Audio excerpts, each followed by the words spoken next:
talk about Do You Believe? Let's get into our rolling segment here, one of our best and brightest segments on the pod here. So we got first reaction to questions that I have for the panel. They don't know the questions beforehand. We're going to get their honest takes and their first reactions to what I'm going to ask them. And I got some good ones here. As apropos as a segment if you've been watching this over the course of the podcast this season. So, all right, I'm gonna start with Real AG this week. And I talked about the NFC West front runners in regards to what the Rams are doing. But for the Real AG, real quick, do you believe that Sam Darnold's inconsistency will cost the Seahawks? Yes, I do. Yeah, 100%. And I think we're, like, as you said, as we get into later preview of games, I think we're going to see that Thursday. But, I think I've said that a few times as we've covered the season that he's just playing too inconsistent for me to have faith in them going far. He's thrown picks in very pivotal moments of key games against perhaps playoff preview type matchups with the team they're playing. And he kind of caves under the pressure at the end of games. So, just with that alone, as good as their defense is and as opportunistic as it is, I don't have faith in them going far just because of their quarterback. I mean, quite literally, their last against 40-whatever-year-old Phillip Rivers, their kicker had to make, I don't even know, he got me like 30 fantasy points. I wasn't mad about that. But, holy hell. Right. You got that type of defense going against a QB that quite literally just got up off the couch after chilling for 5 years, and the guy you paid $100 million to can't outperform him. That part. That's tough.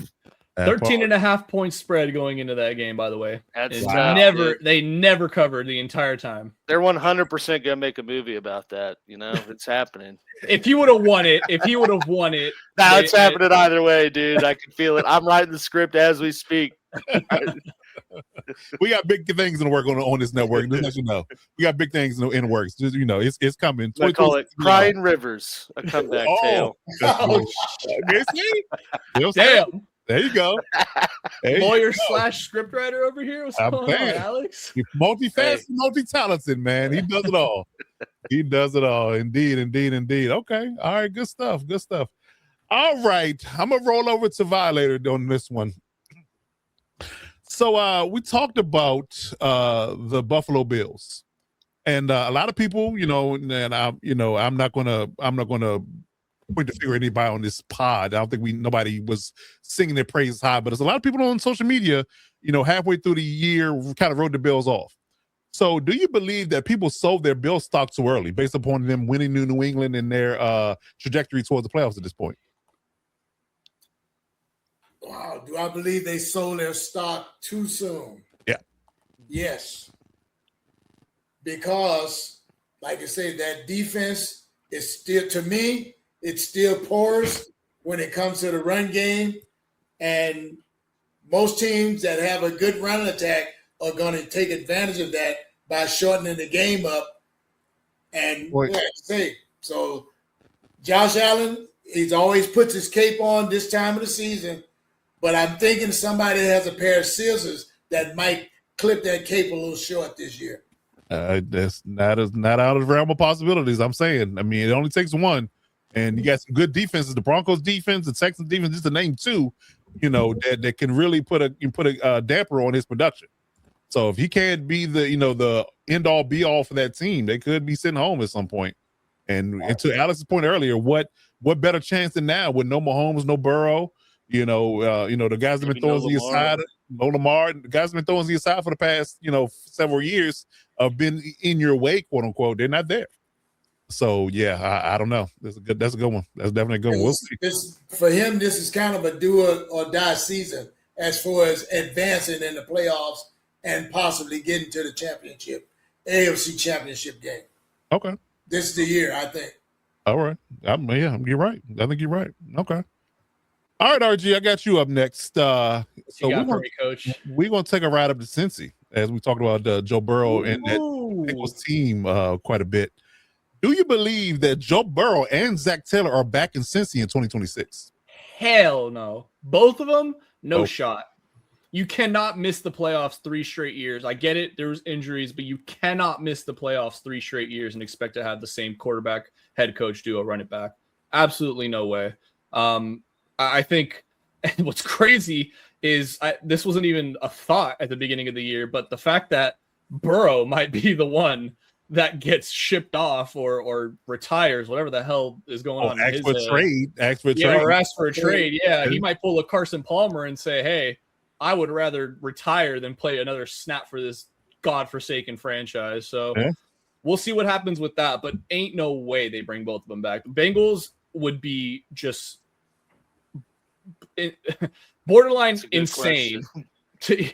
Yeah, that is a good question. What's Burrow's head cap? But yeah, Bengals would be borderline insane. Yeah, I would probably more than Tua's, and Tua's probably more realistic to get shipped off than Burrow is. But yeah, ain't no way they bring them both back. Well, how about $91 million in dead money?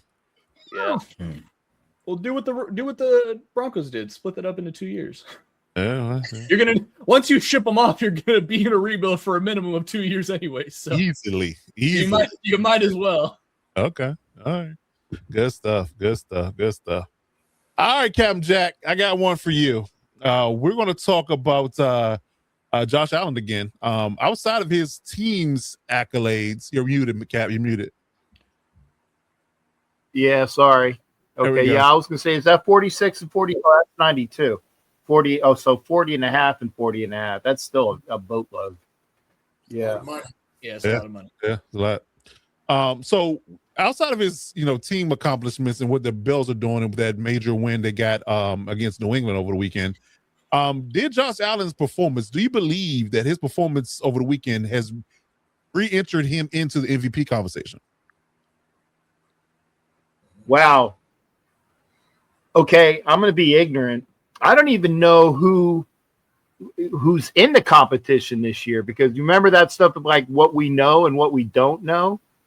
Well, right now, I don't know who's are Matthew Stafford and Drake May. I think Josh Allen's in third, right behind them as well. Yes. Yeah, I was going to say because thank you, because I was like, man, who's been good this year? And thank you for getting the old man brain to go. Is he in the conversation now? Yeah, because of what he did beating the Patriots. By the way, I picked that game. It won me some money. Did you take Chargers plus 5.5 as well? I would have won you some money too. I actually did win money on the Chargers. We'll get into that. There you go. Good man. But I was going to say, did it put him into the conversation? Yeah, but only because, when you have like the Heisman Trophy guy, you have to have like 4 guys up there. They need to have like, this guy and this guy and this guy. Right. But doesn't matter. It's like, it's going to go, in my estimation, it's going to go to Stafford with May being a nice number 2. Okay. I like it. All right. That stuff. I agree too, by the way. I think that's how it's going to go. I agree with that. All right, Dub, you're up. So talking about the AFC South again, do you believe that the Houston Texans are the most dangerous team in the NFL? Ooh, the NFL. Yeah, I'm gonna say yeah.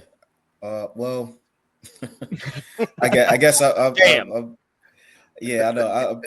I'm thinking potentially, but you said dangerous right now. And would you want to play them in the playoffs? Like, nah, you wouldn't want to play them in the playoffs. The defense is real. It's the real deal. They're hard hitting too. They're not just forcing turnovers. They're going to make you. They are going to impose their will, and that means a lot. You know what I mean? That's the only thing that has teams scared. I wouldn't even say scared, but that's the reason why you wouldn't want to play them, is because that defense really imposes their will, and really anything can happen in that aspect. And then they still have a capable quarterback and capable playmakers, and Nico Collins and some of the other guys on the offensive side of the ball. So the potential is there on the offensive side of the ball. I think Stroud can do it, and like I said, Nico is always a threat. But the defense is really what makes things happen. And because this is not a year where you have, anybody really standing out as, this is their year, they're going to take it, and this is all of that. Anything can happen, and the Texans are one of those teams that you don't want to see, like I said, because their defense they're going to take that game into their own hand. This is a defense that they could win without their offense stepping on the field. They'll score points themselves.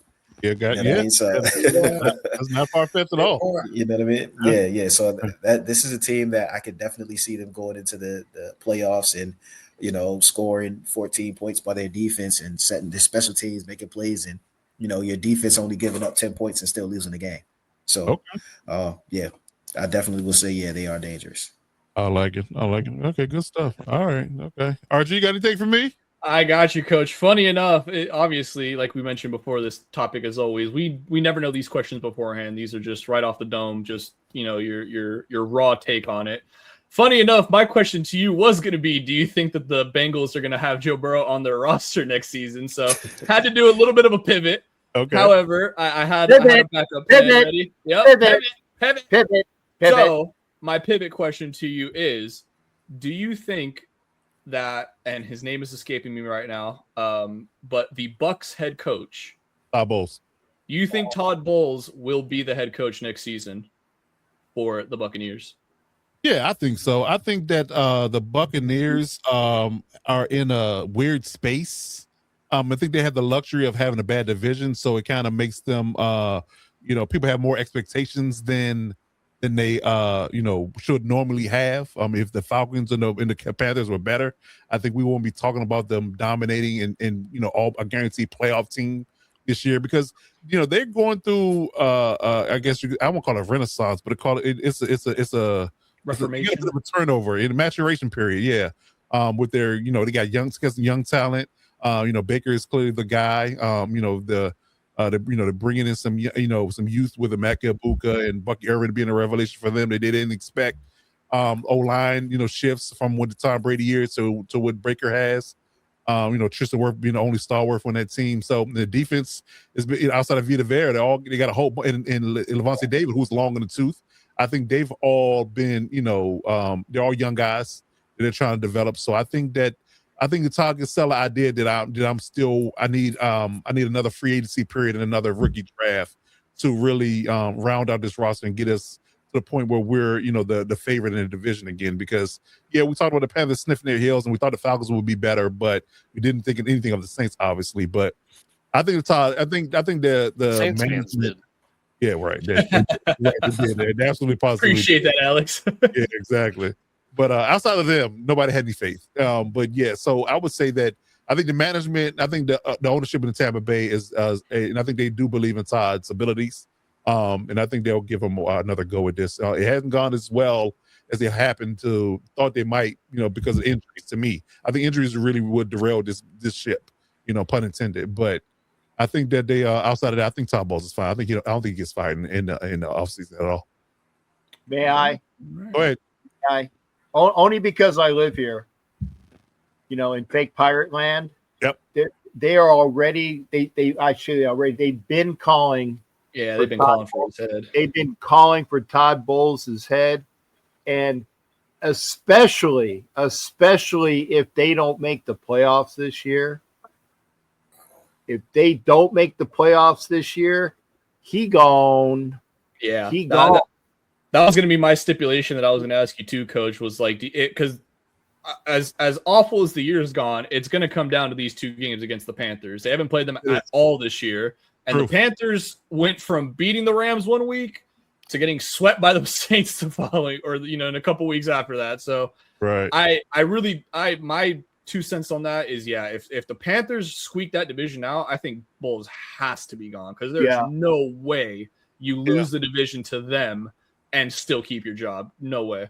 Yeah, and only because I watched the news here, I just wanted to make sure, Coach, I'm an insider in this respect. I got you. And I don't think that the ownership, pays, complete and utter attention. It weighs heavily on their decision-making when it comes down to the newspapers and the fans, because that's the case, then, they be doing things much differently, and people will be, quote unquote, out on their asses much sooner. Because fans call for your head on a 2-game losing streak. So I mean, it just depends on who you're talking to. But so I don't think that is going to be the end all be all to say they get rid of Todd. But I do believe that if they do end up not making the playoffs, there will be some exit meeting conversations and saying that what direction are we taking this thing? And if we don't like the direction, then maybe we'll make a move. But we talked about this last week and a couple weeks before that. You fired Todd Bowles. What's your succession play? Yeah. So because they made the playoffs every year. He literally made the playoffs every season he's been a coach there. That's so true. you can't just fire a guy and bring another guy and expect to be the same if you don't have a good and complete succession plan. And then, quite honestly, the coaching cycle hires this year aren't that strong. It isn't like it was a year or two ago where you had a bunch of candidates that will work immediately. Harbaugh 2 years ago, Vrabel this year, you don't have those. Ben Johnson. Yeah, Ben Johnson. You don't have the hiring cycle this year is weak, in my opinion. So unless you have a surefire, this guy's going to work and be better than Todd Bowles day one, then you would at least give him another year. In my opinion. Well, the only thing is, Coach, and again, only because inside information, it's been last year and the year before, so he's been squeaking by. He's been squeaking by when they do make it because of Baker. Okay, so it's not just this year type of thing. And I actually like Todd Bowles and the fact that when they shit the bit against the Falcons, his press conference. Oh, it was great. Unless that was all AI. No, it wasn't. It was him. Okay, well, good. Because that was what needed to be said, and that's why I said that's what Pete Carroll needs to do is actually lay it on the line like that. Resonates in the locker rooms when you have that level of transparency and accountability. That resonates, and they see it. So I think that I guess unless you have a rock star coach that you can just know he's going to work. Someone else gets fired. Yeah, right. That part. Yeah, that kind of thing. But I would just think it would be if they don't make it the manner with which they didn't, because I mean they literally last 2 games losses to division opponents. Yeah. And then you have these 2 against the Panthers. So if they come to a screeching halt and don't make the playoffs in that manner, I could see why a firing would be in place. Not that I'm saying that's the right move, but I could see why they would do it. Yeah. Okay. But remember, Mike Tomlin might be available too, Coach. And Tony Dungy is all in good with the folks down here in Tampa Bay. So that might be the guy that comes down. If Dungy has any say in it and Bowles is fired, and then Dungy and Tony talks with Mike, said, hey, why don't you come down and be a little bit warmer in the winter? Yeah. Possibility. Okay, well, at least you have a quarterback, that's not aging and old and on his last leg, that kind of thing. So, yeah, maybe. We'll see. All right, gentlemen, another good segment for Do You Believe?